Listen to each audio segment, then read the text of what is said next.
नमस्कार, सुप्रभात महाराष्ट्र. मी वैष्णवी. साम टीव्हीच्या बातमीपत्रामध्ये आपल्या सगळ्यांचं स्वागत आहे. सकाळ प्राईम टाइम मध्ये आपण राज्यभरातल्याच नव्हे तर राष्ट्रीय बातम्यांचाही वेगवान आढावा घेणार आहोत. यामध्ये राजकीय बातम्या आहेत, क्रीडाविषयक बातम्या आहेत, कृषीविषयक बातम्या आहेत. या सगळ्यांच्या बातम्या, अगदी तुमच्या गावातल्या बातम्यांचा वेगवान आढावा. सुरुवात करूयात. विकास जिंकला, चांगलं सरकार येणार. मी माझ्या मतदार बंधू भगिनींचे आभार मानतो की त्यांनी आम्हाला इतकं मोठं यश मिळवून दिलं, असं म्हणत पंतप्रधान मोदींनी दिल्लीच्या जनतेचे आभार मानलेत. दिल्लीतील विजयानंतर मोदींनी ट्विट करत हे आभार मानलेत. दिल्लीतील जनतेनं दाखवून दिलं की वारंवार खोटी आश्वासनं देऊन लोकांची दिशाभूल करता येणार नाही, अशी प्रतिक्रियाच केंद्रीय गृहमंत्री अमित शहांनी दिली आहे. पिण्याचं अस्वच्छ पाणी, तुटलेले रस्ते आणि प्रत्येक रस्त्यावरती उघडलेली दारूची दुकानं या सर्व बाबींवरती जनतेनं आपल्या मतांनी प्रतिसाद दिल्याचं अमित शहा म्हणाले. अण्णा हजारे यांचा हात पकडून पुढे आलेल्या केजरीवाल यांनी नंतर भ्रष्टाचाराची साथ दिली. त्यांच्या खोट्या राजकारणाचा बुरखा आता दिल्लीकरांनी फाडल्याची प्रतिक्रिया राज्याचे मुख्यमंत्री देवेंद्र फडणवीसांनी दिली आहे. दिल्लीतील मराठी माणूस हा मोदींच्या मागे उभा राहिल्याचंही फडणवीसांनी सांगितलं. दिल्ली निकालासंदर्भात राज्याचे उपमुख्यमंत्री एकनाथ शिंदेंनी ट्विट केलंय. ये मोदी जी की गॅरंटी का कमाल है. महाराष्ट्रापाठोपाठच दिल्लीमधील मतदारांनीही पंतप्रधान माननीय नरेंद्र मोदीजींच्या नेतृत्वावरती पूर्ण विश्वास व्यक्त केलाय, असं ट्विट शिंदेंनी केलंय. दिल्लीतील पराभवानंतर दिल्लीचे माजी मुख्यमंत्री अरविंद केजरीवाल यांनी प्रतिक्रिया दिली आहे. जनतेनं आम्हाला दिलेला निर्णय मान्य आहे, तसंच जनतेची सेवा करत राहणार असल्याचंही केजरीवाल म्हणाले आहेत. दिल्ली विधानसभा निवडणुकीत आप पक्षाचा आणि अरविंद केजरीवाल यांचा मोठा पराभव झालाय. यावरती प्रतिक्रिया देताना ज्येष्ठ समाजसेवक अण्णा हजारे भावनिक झाल्याचं दिसून आलं. एवढं प्रेम केलं तुमच्यावरती, पण तुम्ही रस्ता सोडून गेलात, त्यामुळेच नाईलाजानं तुमच्या विरोधात बोलावं लागलं, अशी प्रतिक्रिया अण्णांनी दिली आहे.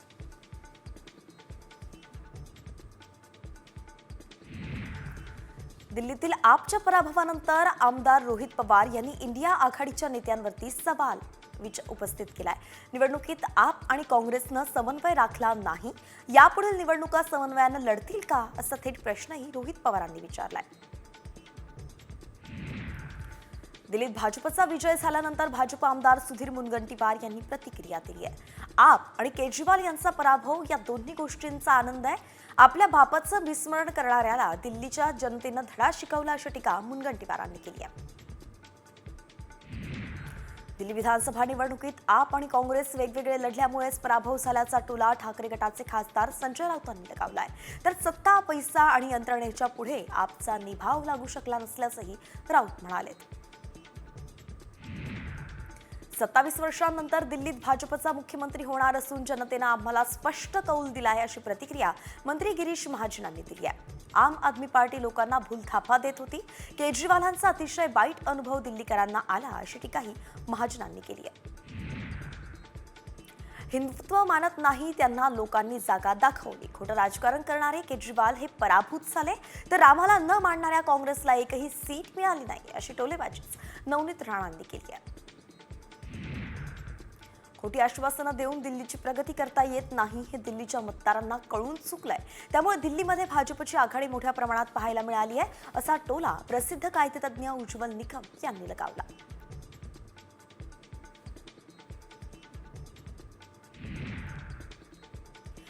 दिल्लीतील भाजप विजयाचा जल्लोष धुळ्यातही साजरा करण्यात आलेला आहे. ढोल ताशांच्या गजरात फटाक्यांची आतषबाजी करत आणि पेढे भरवत भाजप कार्यकर्त्यांनी आनंदोत्सव साजरा केलाय.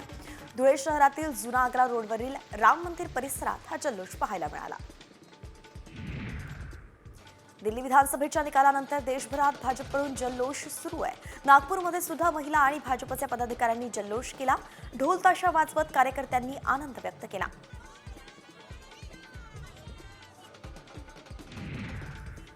नवी मुंबईत दिल्ली विधानसभा विजयाचा भाजपकडून जल्लोष करण्यात आला. वाशीमध्ये आमदार मंदा म्हात्रे यांच्यासह कार्यकर्त्यांनी फटाके फोडत हा जल्लोष साजरा केला.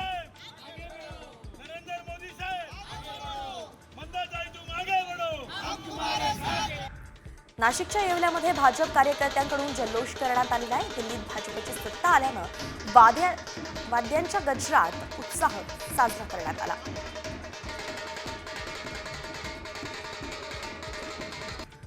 मुंबई महापालिकेच्या कनिष्ठ आणि उपअभियंता पदासाठी 9 फेब्रुवारीला ऑनलाईन पद्धतीने परीक्षा घेण्यात येणार आहे. मात्र यात पेपरफुटी होऊ नये म्हणून अधिकृत केंद्रावरती परीक्षा घेण्याची मागणी अंबादास दानवेंनी केली आहे. पालिका आयुक्त भूषण गगराणींना त्यांनी तसं निवेदन सुद्धा दिलंय. बीड जिल्ह्यातील प्रत्येक पोलीस स्टेशनमध्ये QR कोड लावले जाणार आहेत. पोलीस अधीक्षक नवनीत कावत यांनी हा संवाद प्रकल्प उपक्रम राबवला आहे. या QR कोडच्या माध्यमातून पोलीस स्टेशनमधील बरीच माहिती सामान्य लोकांना मिळणार आहे. तसंच तक्रार सुद्धा करता येणार आहे. 12वीच्या परीक्षेला 11 फेब्रुवारीपासून सुरुवात होती आहे. यवतमाळमध्ये 33,563 विद्यार्थी परीक्षेला बसणार आहेत. तर शिक्षण मंडळाच्या वतीनं 12वीच्या परीक्षा या कॉपीमुक्त व्हाव्यात यासाठी प्रशासनानं कंबरही कसली आहे. जिल्ह्यातील 126 केंद्रांवरती पोलिसांचा बंदोबस्त ठेवण्यात आलाय. बदलापुरातील खासगी शाळेमध्ये शिक्षकानं 7वीच्या विद्यार्थिनीचा वारंवार विनयभंग केल्याचा प्रकार घडला. त्यावेळी शाळेच्या परवानगी संदर्भात कागदपत्र तपासणी केली असता या शाळेला फक्त पहिलीपर्यंतच्याच वर्गाची परवानगी असल्याचं समोर आलंय. दुसरीपासून पुढील वर्ग हे अवैधरित्या चालवले जात असल्याची धक्कादायक बाब समोर आली आहे. खो खो विश्वचषक जिंकणाऱ्या रेश्मा राठोडचं बदलापुरात जंगी स्वागत केलं गेलं. तसंच JCBमधून फुलांची उधळण करण्यात आली. बंजारा या भटक्या विमुक्त समाजातून आलेल्या रेश्माची आई आणि वडील आजही नाका कामगार म्हणून काम करतात.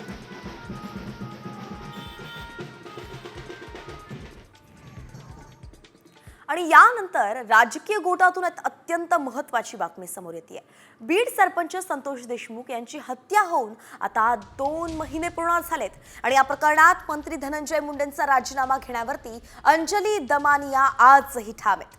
या प्रकरणातले मंत्री धनंजय मुंडेंच्या वरती आरोपांचे पुरावे त्यांनी मुख्यमंत्री देवेंद्र फडणवीस, उपमुख्यमंत्री अजित पवारांना सुद्धा दिले आहेत. मात्र आज तरी ते चौकशी लावून राजीनामा घेतील का असा सवाल अंजली दमानिया यांनी उपस्थित केलाय. धनंजय मुंडे जोपर्यंत मंत्रिपदावरती आहेत तोपर्यंत तपासावरती दबाव राहणार, तेव्हा त्यांचा राजीनामा घेतलाच गेला पाहिजे अशी मागणी दमानिया यांनी केली आहे.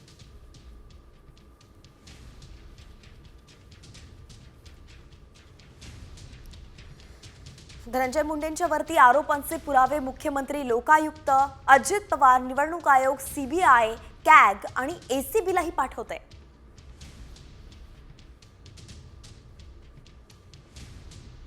आज तरी ते चौकशी लावतील आणि राजीनामा घेतील अशी अपेक्षा आहे. जोपर्यंत ते मंत्रिपदावर आहेत तोपर्यंत दबाव राहणार.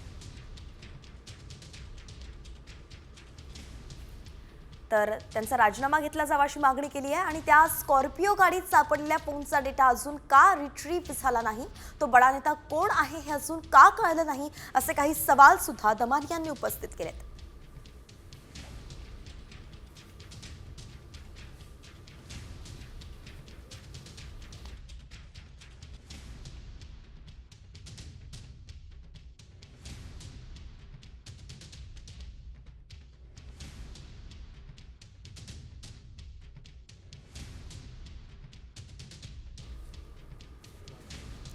आणि यानंतर आता वळूया टॉप 50 कडे. राज्यभरातील ज्या काही उर्वरित बातम्या आहेत त्यांचा पुन्हा एकदा वेगवान आढावा घेऊयात. नागपूरच्या ताजबाग जवळील बर्ड फ्लू बाधित क्षेत्रात आरोग्य विभागाकडून घरांच्या सर्वेक्षणात 14 नमुने एम्सला पाठवण्यात आले. मनपाच्या आरोग्य विभागाकडून 8,000 घरांचं सर्वेक्षण करत 26,927 जणांची प्रकृती तपासण्यात आली आहे. आणि यामध्ये 141 जणांना इन्फ्लुएन्झा सदृश आजाराचं लक्षण दिसून आलंय.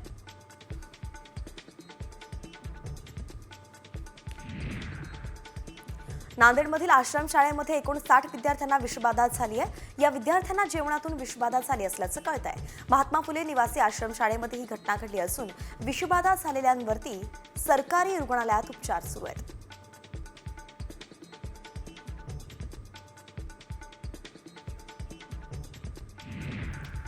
पुण्यात GBS आजारातील आतापर्यंत 79 रुग्णांना डिस्चार्ज मिळाला आहे. पुणे शहरासह जिल्ह्यातील GBS बाधितांची संख्या 180 पर्यंत पोहोचली आहे. त्यातील 79 जण हे बरे झाले आहेत, तर 22 रुग्ण व्हेंटिलेटरवरती आहेत. 58 रुग्णांवरती अतिदक्षता विभागात उपचार सुरू आहेत.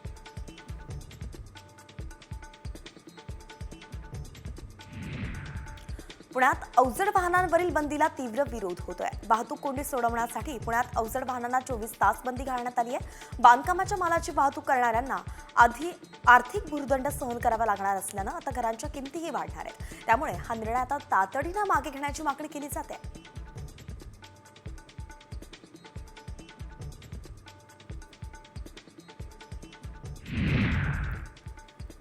बीडच्या माजलगाव तालुक्यातील अंगणवाडी खिचडी खाल्ल्यानं 10 बालकांना विषबाधा झाली आहे. बालकांना माजलगाव ग्रामीण रुग्णालयात दाखल करण्यात आलं. बालकांची प्रकृती स्थिर असली तरी त्यांच्यावरती प्राथमिक उपचार केले जात आहेत.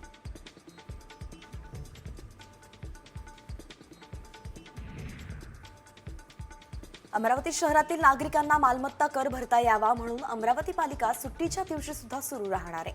अमरावती महानगरपालिकेच्या 5ही झोनमध्ये शनिवार रविवार 2 दिवस सुट्टीच्या दिवशी कार्यालय सुरू राहील.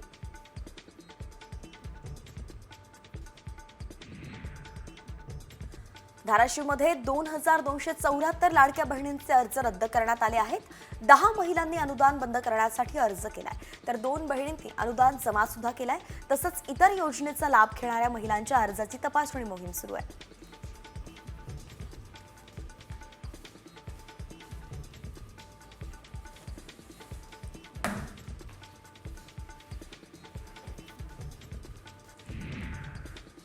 आणि आता मुंबईकरांसाठी अत्यंत महत्त्वाची अशी बातमी समोर येते. मुंबईतून एक भीषण बातमी समोर आली आहे. मुंबईतल्या कोस्टल रोडवरती भीषण अपघात झालेला आहे. भरधाव स्विफ्ट कारवरचं चालकाचं नियंत्रण सुटलं आणि कार 3 ते 4 पलटी मारत रस्त्यावरच्या कठड्याला धडकली. या अपघातामध्ये कारमधून प्रवास करणारं दाम्पत्य अगदी गंभीर जखमी झालंय. दोघांना उपचारासाठी ब्रीच कँडी रुग्णालयात दाखल करण्यात आलंय.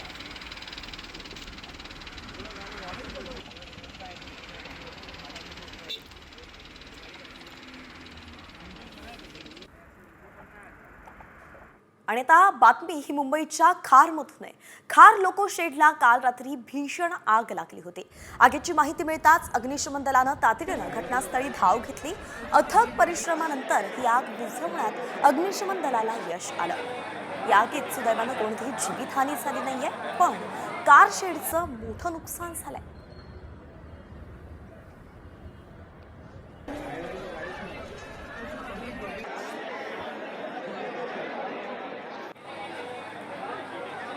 यानंतर पुन्हा वळूया 36 जिल्हे 36 रिपोर्टरकडे. उर्वरित बातम्यांचा वेगवान आढावा.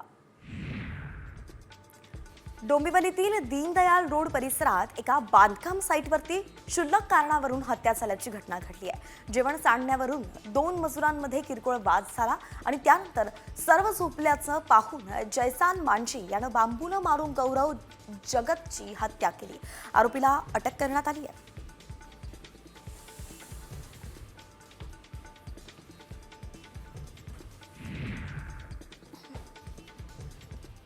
पतीनं मारहाण केल्याच्या रागातून एका महिलेनं आपल्या 1.5 वर्षांच्या मुलीसह विहिरीत उडी घेत आत्महत्या केली आहे. हिंगणघाट तालुक्यातील फुकटा गावात ही घटना घडली आहे. पतीने चरत असलेल्या मेंढ्यांना परत आणण्यास सांगितल्यावरती पत्नीने नकार दिला आणि त्याच्याच रागातून पतीने तिला मारहाण केली आणि त्यानंतर पत्नीने हे टोकाचं पाऊल उचललंय.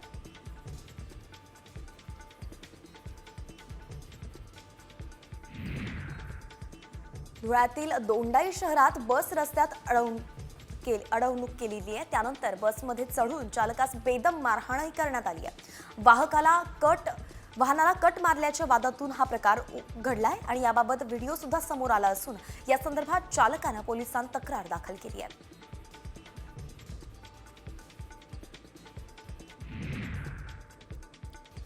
नवी मुंबईत ठाणे बेलापूर मार्गावरती मसूर डाळ वाहतूक करणारा ट्रक उलटलाय.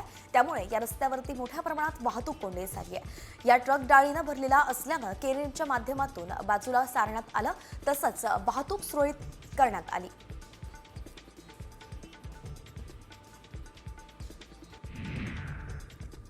शाळकरी विद्यार्थ्यांच्या वाहनाला पिकअप जीपनं धडक दिली आहे. नांदेडच्या अर्धापूर ते तामसा रस्त्यावरती हा अपघात झालाय. या अपघातात 12 विद्यार्थी जखमी झाले असून रुग्णालयात उपचारासाठी दाखल करण्यात आले.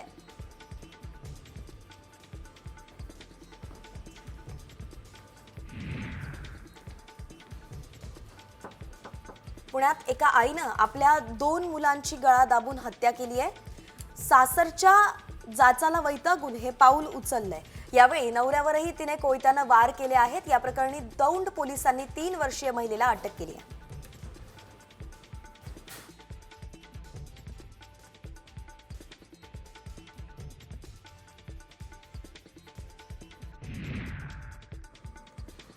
नाशिकमध्ये परराज्यातील अवैध मद्य वाहतूक प्रकरणी कारवाई करण्यात आलेली आहे। राज्यात प्रतिबंधित असलेल्या मद्याची अवैध वाहतूक राज्य उत्पादन शुल्क विभागानं रोखली। या कारवाईमध्ये 82 लाखांचं मद्य जप्त करण्यात आलंय आणि तसंच या प्रकरणी एकाला अटकही करण्यात आली आहे।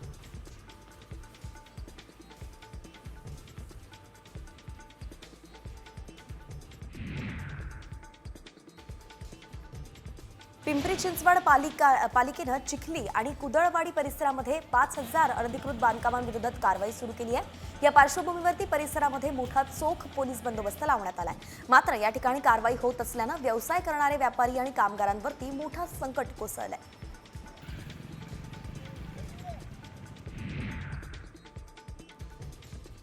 हिंगोलीमध्ये 1814 शेतकऱ्यांनी बोगस पीक विमा भरल्याचा प्रकार समोर आलाय। अनेक शेतकऱ्यांनी शासकीय भूखंडावरच बोगस पीक विमा उतरवलाय, तर काहींनी जमिनीची नोंद नसतानाही विमा उतरवल्याचं समोर आलंय। याबाबत कृषी विभागानं अधिकाऱ्यांना चौकशी करण्याचे आदेश दिलेत। जालन्यात महसूल पथकावरती वाळू माफियांकडून दगडफेक आणि मारहाण करण्यात आली आहे। दैठणा बुद्रुक गावात वाळू उपसा रोखण्यासाठी हे पथक गेलं होतं। या घटनेनंतर गौण खनिज पथकात काम करणाऱ्या महसूल कर्मचारी आणि अधिकाऱ्यांचा सुरक्षेचा प्रश्न आता ऐरणीवर आलाय।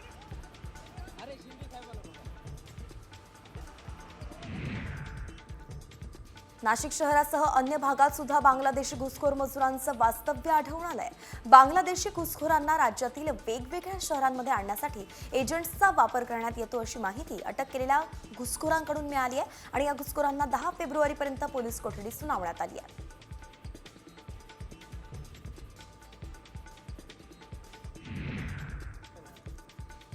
नाशिकमध्ये परराज्यातील अवैध मद्य वाहतूक प्रकरणी कारवाई करण्यात आली आहे। राज्यात प्रतिबंधित असलेल्या मद्याची अवैध वाहतूक राज्य उत्पादन शुल्क विभागानं रोखली आहे। या कारवाईमध्ये 82 लाखांचं मद्य जप्त करण्यात आलंय। तसंच या प्रकरणी एकाला अटकही करण्यात आली आहे।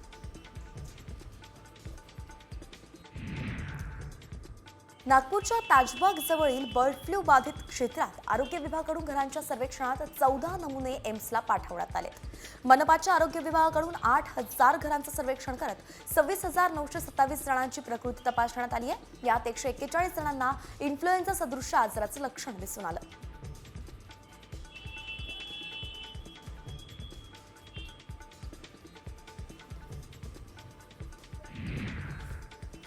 नाशिक जिल्ह्यातील घोटीमध्ये शिक्षकी पेशाला काळीमा फासणारी अशी घटना घडली आहे। 6वीच्या विद्यार्थिनीवरती शाळेच्या मुख्याध्यापकानंच अत्याचार केला। शिक्षकाला सांगून या विद्यार्थिनीला घरी बोलावलं आणि नंतर मुख्याध्यापकाने तिच्यावरती अत्याचार केलाय। मुख्याध्यापकाला घोटी पोलिसांनी अटक केली असून अधिकचा तपास सुरू आहे।